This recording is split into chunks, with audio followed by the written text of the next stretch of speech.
नमस्कार मित्रांनो, खूप खूप स्वागत आहे तुमचं आपल्या व्हिडिओमध्ये. मित्रांनो, जसं की आपण बघतोय, काल आपले जे पेपर होता, सॉरी कुठला होता? EVS 201 होता आणि दुसरा होता HN 101 जो पहिला पेपर होता, बरोबर? त्याचे भरपूर विद्यार्थ्यांना फायदा झाला. आपण जे IMP क्वेश्चन्स वगैरे दिले होते ते, ठीक आहे? तर मित्रांनो, आज आपल्याला जो आहे उद्याचा जो होणारा पेपर आहे, त्याचे आपल्याला याच्यामध्ये आज थोडेफार IMP क्वेश्चन डिस्कशन करायचे आहे.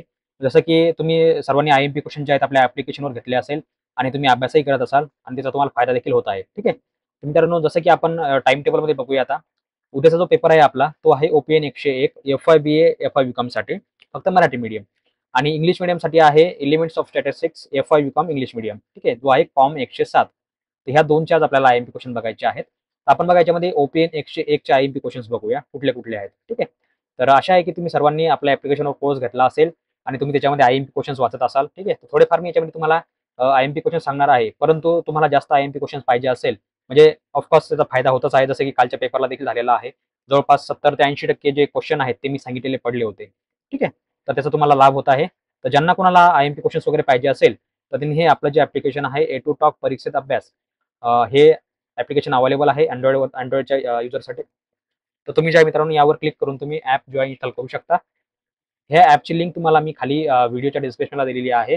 तिथून तुम्ही हे ॲप डाउनलोड करू शकता. ठीक आहे. यावर तुम्हाला IMP क्वेश्चन्स, नोट्स वगैरे दिलेल्या आहेत सर्व विषयांच्या. तुम्हाला जे पाहिजे ते तुम्ही याच्यामध्ये घेऊ शकता. ठीक आहे. तर मित्रांनो, चला व्हिडिओला सुरुवात करूया. आज आपल्याला OPN 101 बद्दल बोलायचं आहे. नंतर फॉर्म 107 होईल आणि दुपारी आपण सायकॉलॉजी 216, हिस्ट्री 220 जे SY BAचे सब्जेक्ट आहेत, त्याबद्दल आपण बोलणार आहे. ठीक आहे. तर मित्रांनो, चला व्हिडिओला सुरुवात करूया. आपल्या याच्यामध्ये जे आहे मित्रांनो, साधारणपणे आपल्याकडे काही थोडेफार 5-6, 9-10 मी तुम्हाला IMP क्वेश्चन सांगणार आहे. त्यापैकी तुम्हाला जर तुम्हाला IMP क्वेश्चन जर बरे वाटले, तर तुम्ही जे आहे आपला कोर्स वगैरे घेऊ शकता. ओके. तर यावर बघा, आपल्याकडे सर्वात पहिला जो IMP क्वेश्चन आहे आपल्यासाठी उद्याच्या पेपरसाठी, तो आहे चुकीच्या वाचन सवयी कुठल्या? आता माणसं भरपूर काही वाचन करतात, लेखन करतात, परंतु प्रत्येकाची चुका वेगवेगळ्या असतात, बरोबर? तुम्ही जी चूक करता ती माझी चूक नसू शकते, मी जे चूक करतो ती तुमची चूक नसू शकते. प्रत्येकाच्या वेगवेगळ्या वाचन सवयी असतात, चुकीच्या वाचन सवयी असतात. तर त्या कुठल्या कुठल्या आहेत तुम्हाला त्याबद्दल माहिती लिहायची आहे. ठीक आहे. नंतर आहे प्रकट वाचन म्हणजे काय? प्रकट वाचन म्हणजे काय? तुम्हाला माहिती असेल, आपण एखादा माणूस वाचतो, तो फक्त होठं हलवतोय, बरोबर? तुमचे जे ओठ आहेत, फक्त ओठच हलवतोय. बाकी त्याचा कुठलाही आवाज वगैरे येत नाहीये. फक्त हालचाल फक्त ओठांची दिसते. त्याला प्रकट वाचन म्हणतो आपण. तर हे प्रकट वाचन म्हणजे काय, नक्की काय असतं?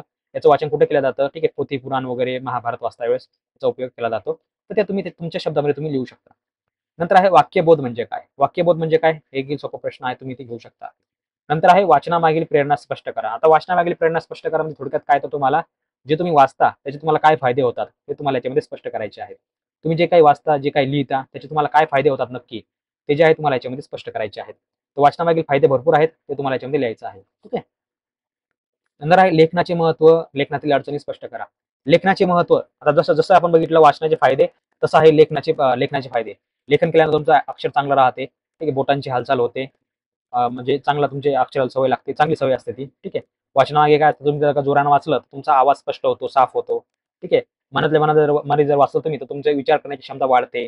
अशा प्रकारचे बरेच काही फायदे असतात. नंतर बघा, लेखनातील अडचणी स्पष्ट करा. लेखनामध्ये भरपूर अडचणी असतात. कुठल्या असतात? कोणाचं अक्षर खराब असते, कोणाला पेन व्यवस्थित पकडता येत नाही. ठीक आहे. किंवा कोणाला काही आठवत नाही. अशा एकदम कॉमन बऱ्याच काही गोष्टी असतात, ज्यामुळे तुम्हाला अडचणी वगैरे येऊ शकतात. त्या अडचणी तुम्हाला याच्यामध्ये माहिती लिहायची आहे. ठीक आहे. नंतर आहे बघा, उचित श्रुतलेखन म्हणजे काय? उचित श्रुतलेखन. उचित श्रुतलेखन म्हणजे काय? श्रुत म्हणजे काय थोडक्यात तुम्हाला माहिती असेल, तर तुम्हाला त्याच्यामध्ये लिहायचं आहे. नंतर आहे तर्कसंगती म्हणजे काय? नंतर आहे पत्रलेखन म्हणजे काय? आता पत्रलेखन म्हणजे काय, म्हणजे तुम्हाला सांगायची काही गरज नाहीये. कारण तुम्ही 5व्या, 6व्या, 7व्या वर्गापासून पत्र वगैरे लिहित असाल. तुम्हाला या सर्व गोष्टी माहिती आहेत. ठीक आहे. तर पत्रलेखन म्हणजे काय? तुम्हाला कुठलाही पत्रलेखनाचा एखादा पत्राचा नमुना वगैरे तुम्हाला विचारला जाऊ शकतो आणि मराठी विषय असल्यामुळे तुम्हाला नक्की काय म्हणतो आपण त्याला, काय म्हणतो आपण त्याला, पत्रलेखन म्हणजे काय? जसं तुम्हाला कालच्या मराठीच्या पेपरला प्रश्न आला होता, सेम तसं तुम्हाला पत्रलेखन म्हणजे काय हा देखील प्रश्न वगैरे तुम्हाला याच्यामध्ये येऊ शकतो. ठीक आहे. ते देखील तुम्हाला याच्यामध्ये लक्ष द्यायचं आहे. पत्र वगैरे येऊ शकतं. जसं जसं आजचा जो मराठीचा पेपर आहे, सॉरी मी जरा थोडासा कन्फ्यूज होतोय.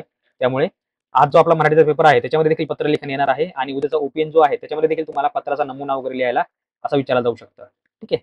नंतर आहे श्रवणाचे स्वरूप स्पष्ट करा. श्रवणाचे फायदे स्पष्ट करा. श्रवणाचे स्वरूप म्हणजे काय? श्रवण म्हणजे काय? थोडक्यामध्ये ऐकणे. आपण जे काही ऐकतो, जे काही श्रवण करतो, त्याला श्रवण म्हणतात, बरोबर? त्याचे स्वरूप कसे असते? ऐकण्याचे स्वरूप कसे असते बघा, कोणी हळू बोललं की आपल्याला हळू ऐकायला येतं आता बघा काही काहींचे एवढे कान एवढे शार्प असतात, त्यांना बारीक बारीक गोष्टी देखील ऐकायला येतात. म्हणजे आपण म्हणतो ना, खाली सुई जरी पडली तरी त्यांना आवाज येतो. म्हणजे हे त्यातला एक स्वरूपच आहे. थोडक्यात काय ते प्रकार थोडं असं तुम्ही समजून घ्या, किंवा ऐकण्याचे कुठले कुठले प्रकार आहेत ते तुम्हाला समजून घ्यायचे आहे. नंतर आहे श्रवणाचे फायदे स्पष्ट करा. श्रवणाचे फायदे काय आहेत? भरपूर फायदे आहेत. तुम्ही चांगलं कीर्तन भजन ऐका, तुम्हाला चांगलं वाटेल. चांगली गाणी ऐका स्पष्ट, ठीक आहे. शांत वातावरण, तुम्हाला झोप लागते, त्या प्रकारे तुम्ही याच्यामध्ये बघू समजून घेऊ शकता. ते तुम्हाला याच्यामध्ये लिहायचं आहे. श्रवणाचे फायदे काय काय आहेत ते तुम्हाला लिहायचे आहे. नंतर आहे बघा, श्रवण कौशल्य सुधारण्याचे उपाय. श्रवण कौशल्य सुधारण्याचे उपाय. आता श्रवण कौशल्य सुधारण्याचे उपाय काय आहे बघा, रेग्युलर वाचत राहणे, जिथे तुम्हाला याच्यामध्ये लिहायचं आहे. नंतर आहे परिणामकारक बोलणे वगैरे. परिणामकारक बोलणे म्हणजे काय? परिणामकारक म्हणजे काय? चांगलं बोलणे थोडक्यात. भाषणाची तयारी कशी करतात? आता बरेच लोक जे आहेत भाषण करायला घाबरतात. ठीक आहे. नेते वगैरे तुम्ही बघत असाल काही फेकतात. तर तसं देखील आपल्याकडनं बोलणं होत नाहीये. ठीक आहे. म्हणजे हे देखील एक याचा एक प्रकार आहे, बोलण्याचा प्रकार आहे. तर भाषणाची तयारी कशी करतात ते देखील तुम्हाला वाचून घ्यायचं आहे. नंतर आहे परिणामकारक व शुद्ध वाक्यरचना म्हणजे काय? नंतर आहे अभिव्यक्ती क्षम शब्द संपत्तीचा विकास. ठीक आहे. हे तुम्हाला वाचून घ्यायचे आहेत. ठीक आहे. तर मित्रांनो, यापैकी तुम्हाला थोडाफार उद्या फायदा होऊ शकतो. परंतु तुम्हाला जर अजून लाभ करून घ्यायचा असेल, तुम्ही तुमचा अभ्यास झाला नसेल किंवा तुमच्याकडे वेळ नसेल बिलकुलच, तुमच्याकडे तुम्ही जॉब वगैरे करत असाल, तर तुम्ही जे आहे मित्रांनो, हे आपलं ॲप्लिकेशन आहे Play Storeवरती, याला प्लीज डाउनलोड करा. यामधून तुम्ही कोर्स वगैरे घेऊ शकता. आणि आज मी तुम्हाला डिस्काउंट वगैरे दिलेला आहे, त्याच्यामध्ये भरपूर फीस वगैरे कमी केलेली आहे. तुम्हाला जर ₹100-150 परवडत असेल तर तुम्ही घेऊ शकता. ठीक आहे. अशी काही बळजबरी नाहीये. तुम्हाला परवडत असेल तर तुम्ही कोर्स घेऊ शकता. त्याचा तुम्हाला नक्कीच लाभ होईल. ठीक आहे. अशा प्रकारचं हे आपलं ॲप आहे, तुम्ही घेऊ शकता. आणि उद्याचा जो पेपर आहे OPN 101, याचा सर्वांनी अभ्यास करा. परवाचा पेपर कुठला आहे आपला? GKN आहे, सामान्य ज्ञान वगैरे. ठीक आहे. तर GKNचे आपण उद्या बघूया.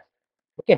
आणि मित्रांनो, तुम्हाला मी इथं सांगू इच्छितो, की बघा पेपर कसा लिहायचा, मी तसं रोज सांगतोच आहे तुम्हाला संध्याकाळी लाईव्हमध्ये.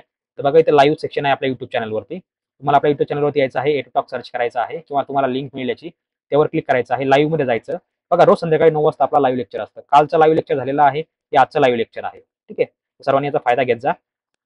ओके. तर आज संध्याकाळी देखील आपलं लाईव्ह लेक्चर असणार आहे, ते तुम्ही बघू शकता. आणि मित्रांनो, पेपर कशाप्रकारे लिहायचा, तुम्ही जर फर्स्ट टाईम असाल किंवा ए-टी-के-टीवाले असाल, तर पेपर कसा लिहायचा त्यासाठी मी एक व्हिडिओ बनवलेला आहे बघा. हा बघा 8 नंबरला एक व्हिडिओ आहे तिथे दिला.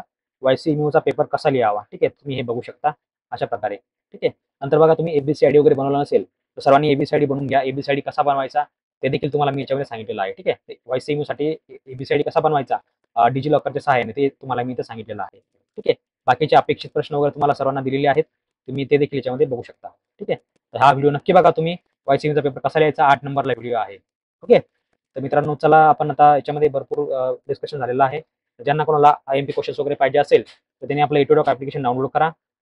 ठीक आहे. उद्याचा पेपर आहे OPN 101 मराठी मीडियम आणि FIBA आणि FIBCOMसाठी. ठीक आहे. याचा तुम्हाला नक्कीच लाभ होईल. आणि सर्वांनी आपलं YouTube चॅनल आहे मित्रांनो, सबस्क्राईब करून ठेवा. ठीक आहे. भरपूर विद्यार्थी जे आहेत आपलं चॅनल सबस्क्राईब करत नाहीयेत. त्यामुळे त्यांना अडचण होते. आणि बारीक गोष्टीसाठी लिंक मागत जाऊ नका. एवढे आळशी होऊ नये माणसाने. एखाद्याला जर काही म्हटलं ना, व्हिडिओ बघ, तर ते म्हणतात व्हिडिओची लिंक दे. एखाद्याला म्हटलं ना, IMP क्वेश्चन अपलोड केले, ते म्हणते व्हिडिओची लिंक दे. माणसाने एवढे आळशी होऊ नये. ठीक आहे. सर्वांनी समजून घ्या. आणि बेस्ट ऑफ लक मित्रांनो. भेटूया पुढच्या व्हिडिओमध्ये. तोपर्यंत बघत राहा, शिकत राहा. जय हिंद, जय महाराष्ट्र.